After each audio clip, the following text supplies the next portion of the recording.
Sanmanani, Dumelang, Mulweni, Huyaland, it's Stephen's pair, and we're back with another video.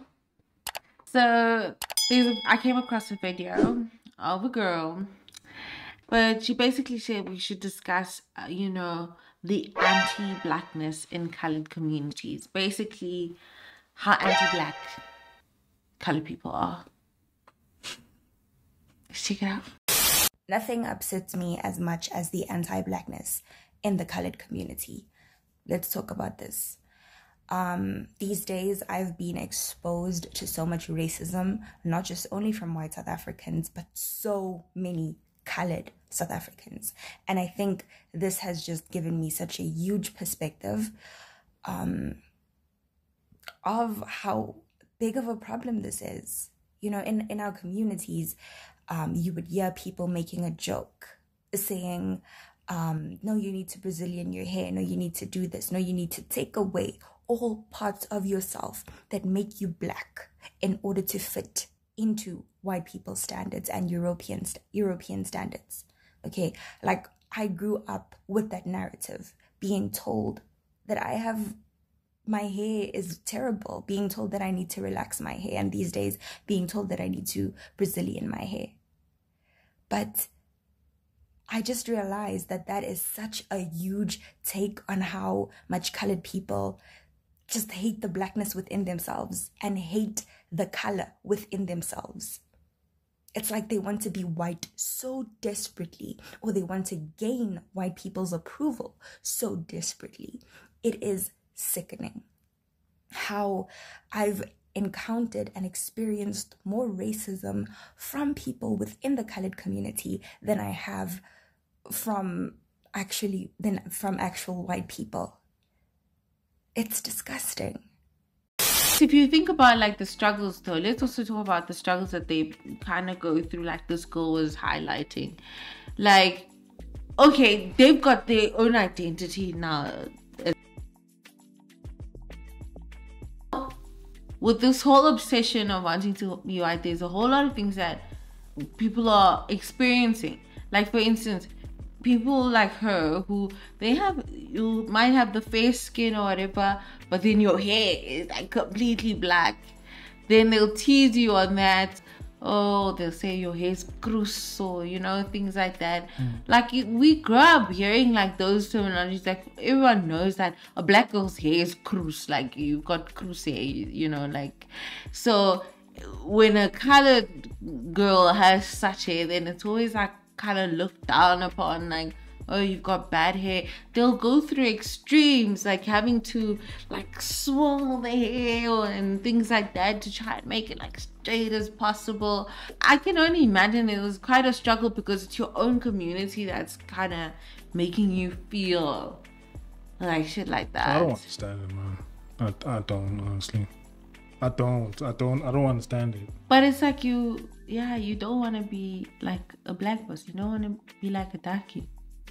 Yeah, it's just that I didn't grow up in Cape Town, so I don't know what it feels like. It's quite hectic to be the lowest class or whatever. I don't know what that feels like. That's why I don't understand. So I don't know. I always say like you got privileged that you didn't really experience those things. Like being like a black girl or a colored girl or whatever in Cape Town is quite hectic. Like very hectic. These are conversations that are not had outside that province, but like even there, the colors that are embraced are the very fair ones with good hair. Like there are a lot of colored people with good hair.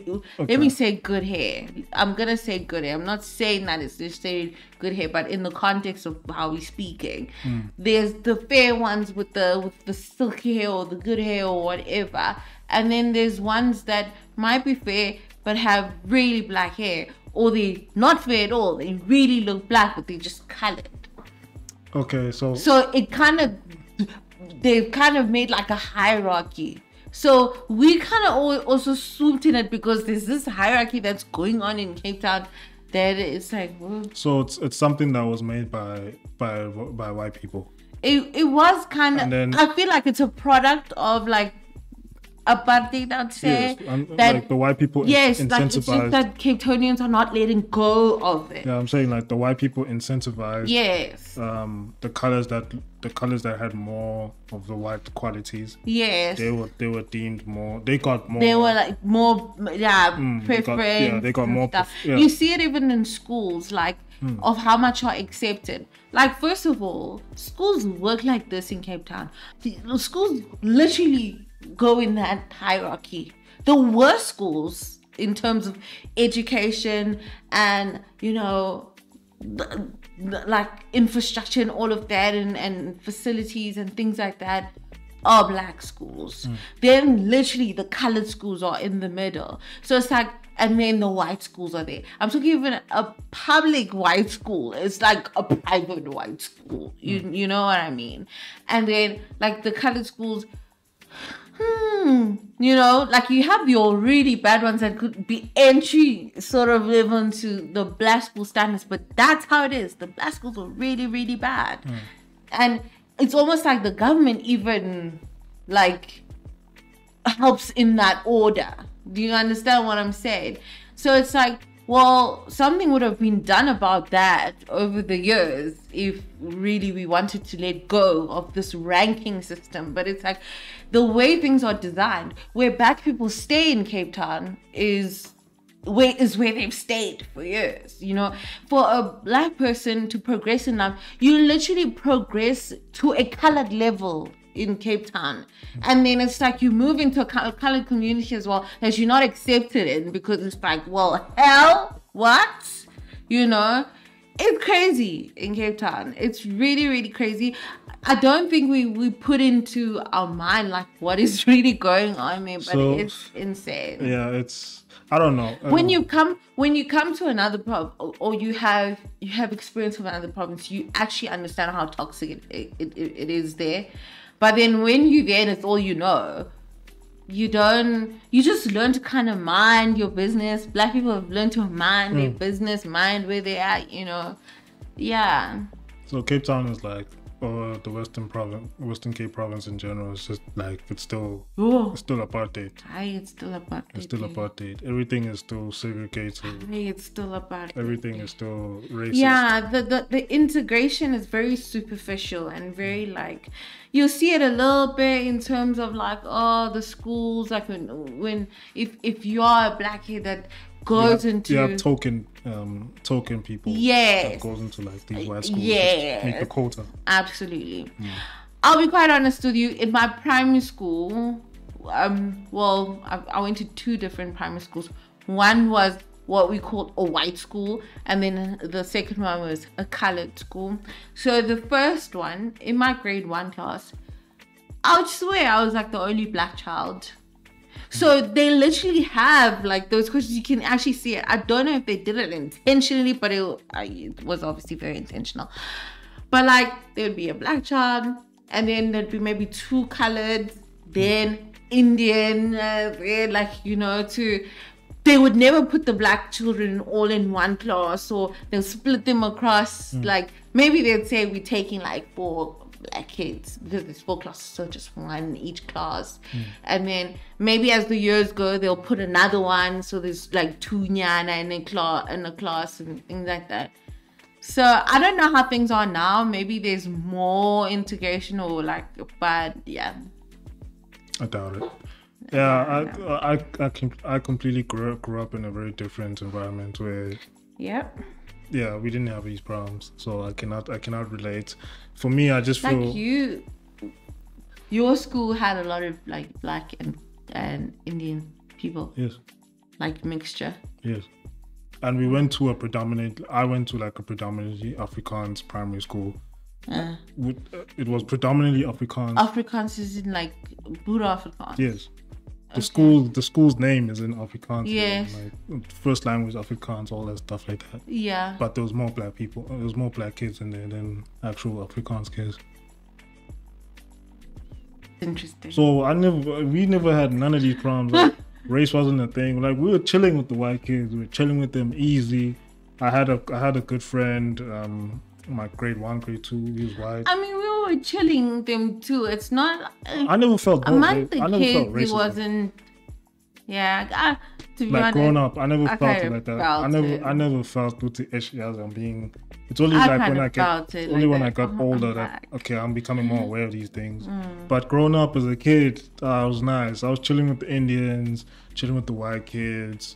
We were all chilling, even the colors there. I mean, we were all chill. You guys would come together as kids and play, but there were moments where you would be made to feel like you. I never felt that. At all. I never felt that at all. We were all chilling.